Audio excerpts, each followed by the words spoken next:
Hello friends, welcome to my YouTube channel. Friends, GS two lecture series का 57 number lecture है, यानी 57वां lecture है। आज हम लोग इंडियन कॉन्स्टिट्यूशन और यूएसए के कॉन्स्टिट्यूशन के बीच में कंपैरिजन देखने वाले हैं, सिमिलरिटी एंड डिससिमिलरिटी। आशा है कि इससे पहले जो भी वीडियोज आए हैं उसको आप सब लोगों ने देख लिया है, उसके नोट्स भी बना लिए हैं। अगर ऐसा नहीं किया तो जाइए, जीएस2 का प्लेलिस्ट बना हुआ, उसमें सारे वीडियोज हैं। जो वीडियो नहीं देखे उसको देखिए, नोट्स बनाइए। अगर 1% का भी फायदा हो रहा है तो इसको शेयर करना मत भूलिएगा, और साथ में ही मेरे चैनल पर नए हैं तो सब्सक्राइब जरूर कर लीजिएगा, लाइक और कमेंट करते चलिएगा।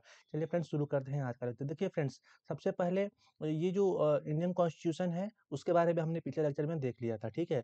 तो अभी हम लोग थोड़ा सा सिमिलरिटी देखेंगे यूएसए के ये कॉन्स्टिट्यूशन से। आपको वैसे ही जैसे मैंने पिछले में बताया था, एक साइड सिमिलरिटी लिखना है, एक साइड डिससिमिलरिटी लिखना है, ठीक है। तो पहले सबसे पहले हम लोग सिमिलरिटी की बात करते हैं। देखिए, सबसे पहली बात आती है कि ये जो कॉन्स्टिट्यूशन है, दोनों कॉन्स्टिट्यूशन जो है, दोनों दोनों जो देश है, दोनों के पास में क्या है, रिटन कॉन्स्टिट्यूशन है, ठीक है। Both country, both nations have written constitution, ठीक है। दूसरा है कि both nation have the concept of fundamental right, ठीक है।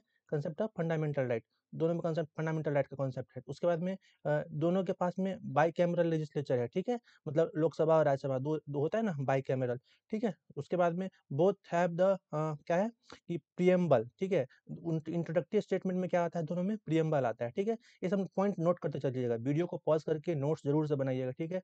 वही बाद में आपको पढ़ने में काम आएगा, तो वीडियो से पॉज करके नोट जरूर बना लीजिएगा, ठीक है। देखिए friends, both nations have the office of vice president, ठीक है। दोनों प्रेसिडेंट में वाइस प्रेसिडेंट की ऑफिस भी है, ठीक है। नेक्स्ट अगर बात करें लेजिस्लेचर सेटअप की, जहां तक है बात, तो दोनों नेशन के जो है रिप्रेजेंटेटिव जो है वो उसके स्टेट को रिप्रेजेंट करते हैं, मतलब उसके स्टेट को रिप्रेजेंट करते हैं, ठीक है। Both the Nations have provision for removal of president, president को रिमूवल करने का जो प्रोसीजर होता है दोनों में होता है, जिसको इम्पीचमेंट कहते हैं, ठीक है, इम्पीचमेंट प्रोसेस। चलिए, फिलोसफिकल एस्पेक्ट की जहां तक बात है, जो कंसेप्ट है जुडिशियल रिव्यू का इंडिया का, सो वो उन्होंने इंडिया ने यूएसए से ही बोरो किया है, ठीक है। उसके अलावा जो कंसेप्ट है प्रोसीजर एस्टेब्लिश्ड बाई लॉ का इन इंडिया, वो भी कहाँ से एस्टेब्लिश किया गया है, कहाँ से लिया गया है, यूएसए से लिया गया है, ठीक है। उसके बाद था अगला जो पॉइंट आता है इसमें, वो आता है कि सेपरेशन ऑफ पावर जो between different organs of the government है, वो दोनों दोनों कंट्री में है। ये सब सिमिलरिटी है, लिख लीजिएगा, ठीक है। उसके बाद में फेडरल सिस्टम है यूएसए में, जैसे इंडिया में है उस तरीके से, ठीक है। फिर यूएसए का क्या कहते हैं, सुपरमेसी ऑफ कॉन्स्टिट्यूशन है, जैसे हमारे यहाँ भी सुपरमेसी ऑफ कॉन्स्टिट्यूशन है, वैसे यूएसए में भी सुपरमेसी ऑफ कॉन्स्टिट्यूशन है। तो ये तब हो गया, मोटा मोटी आपको सिमिलरिटी आप समझ गए होगा। जहाँ तक डिफरेंसेस की बात है, तो यूएसए के पास में जो है, जो उसका जो संविधान है, वो बहुत ही रिजिड कॉन्स्टिट्यूशन है, ठीक है। इंडिया के पास में रिजिड और फ्लेक्सिबल दोनों, मतलब मिक्स है इंडिया का, ठीक है। उसके बाद में यूज्ड, यूएसए क्या करता है, डुअल सिटीजनशिप यूज करता है, मतलब वहाँ पे स्टेट का अलग सिटीजनशिप होता है, कंट्री का अलग होता है, ठीक है, सिटीजन के लिए, ठीक है। लेकिन इंडिया में ऐसा कोई नहीं है, इंडिया में सिंगल सिटीजन होता है, ठीक है, सिर्फ देश के लेवल पे, ठीक है। फिर पॉलिटिकल सेटअप की जहाँ तक बात है डिससिमिलरिटी में, तो यूएसए में प्रेसिडेंशियल फॉर्म ऑफ गवर्नमेंट होता है, जहां इंडिया में पार्लियामेंट्री फॉर्म ऑफ गवर्नमेंट होता है, ठीक है। उसके अलावा अगर बात करें तो यूएसए के जो प्रेसिडेंट है वो मैक्सिमम 2 टर्म लगातार, ठीक है, 2 टर्म के लिए वो बन सकते हैं, या तो लगातार बने या फिर बाद में भी 2 टर्म के लिए वो कोई व्यक्ति प्रेसिडेंट वहां पे बन सकता है। लेकिन इंडिया में ऐसा कोई लिमिट नहीं है, मल्टीपल टाइम्स भी बन सकते हैं, ठीक है। समझ गए।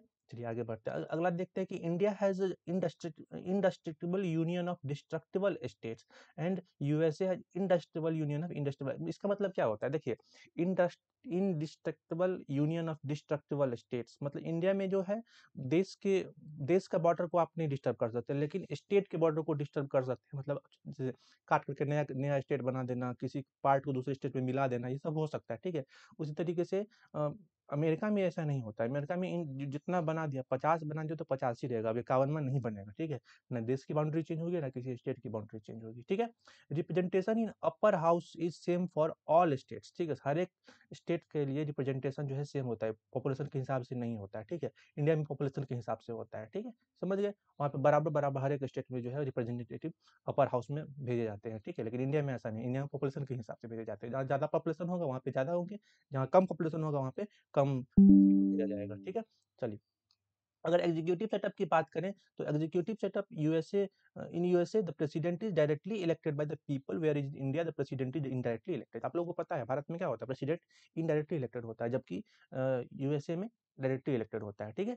चलिए, अमेंडेबिलिटी की जहाँ तक बात आती है, कॉन्स्टिट्यूशन जो है उसमें यूएसए के कॉन्स्टिट्यूशन में सिर्फ 27 बार चेंज हुआ है, ठीक है, 200 साल में, लेकिन इंडिया में बहुत बार हो चुका है, ठीक है, क्योंकि हम लोग क्या करते हैं, जब जरूरत पड़ती है नई चीज़ की, अकॉर्डिंग टू द सिचुएशन हम उसको चेंज करते हैं, तो वहाँ पे वो बहुत कम चेंज होता है, वहाँ पे रिजिड है ना, इसीलिए, ठीक है। रिसिड्यूअरी जो पावर है वो वहाँ पे स्टेट के साथ में जो है लाई करता है, लेकिन इंडिया में क्या होता है, ये यूनियन के पावर। रेसिड्यूअरी पता है क्या होता है? रेसिड्यूअरी पावर मतलब जैसे कॉन्करेंट लिस्ट होता है, स्टेट लिस्ट होता है, सेंटर लिस्ट होता है, उसके बाद जो जो कुछ भी मामला बच जाता है वो रेसिड्यूअरी लिस्ट में जाता है। तो अमेरिका में ये चीज़ स्टेट के हाथ में जाता है, जो चीज़ भी बच गया इन सब में से, इन सब लिस्ट में नहीं आया, वो रेसिड्यूअरी जो चीज़ें हैं वो स्टेट के पास में उसका पावर होता है, लेकिन इंडिया में ये पावर किसके पास में होता है? यूनियन के पास में होता है, ठीक है। चलिए, जुडिशरी सेटअप की जहाँ तक बात है, तो जुडिशरी से सेटअप क्या होगा इसका? देखिए, इन इंडिया जजेज हैव रिटायरमेंट एज, ठीक है। अपने इंडिया में क्या है, इन जजेस का रिटायरमेंट एज है, कितना जजेस का रिटायरमेंट है, कमेंट बॉक्स में लिखिए। तो यूएसए में ऐसा नहीं है, जब तक आपका स्वस्थ है, आपका हेल्थ है, तब तक आप प्रैक्टिस कर सकते हैं, ठीक है। उसके बाद में वो जो प्रत्येक स्टेट है वहाँ पे उसका ओन कॉन्स्टिट्यूशन, अपना कॉन्स्टिट्यूशन है, लेकिन और अपना उनका स्टेट मतलब कंट्री लेवल पे एक सुप्रीम कोर्ट भी है, लेकिन इंडिया में नहीं है ऐसा, ठीक है। स्टेट लेवल पे कॉन्स्टिट्यूशन नहीं है, उनका हर एक स्टेट का अलग अलग कॉन्स्टिट्यूशन भी है, ठीक है। उसके बाद में यूएसए जो है डुअल सिटीजनशिप को ऑफर करता है, लेकिन इंडिया जो है डुअल सिटीजनशिप जो है वो ऑफर नहीं करता है, ठीक है। तो बस आज के लेक्चर में तो इतना ही है, और कुछ है नहीं इसमें। देखिए, कुछ ज़रूरी नहीं है कि हर एक लेक्चर में कंक्लूजन आएगा ही आएगा, ठीक है। तो बस आप जितना लिखे उतना लिख के रखिएगा।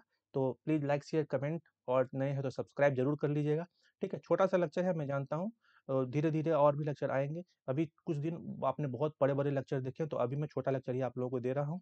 तो बस इसको स्कैन करके टेलीग्राम ग्रुप पे पहुंच जाइएगा, फेसबुक पेज को भी लाइक कर लीजिएगा। तो आज के लेक्चर में इतना ही, पढ़ते रहिए, बढ़ते रहिए, मिलते हैं अगले लेक्चर में।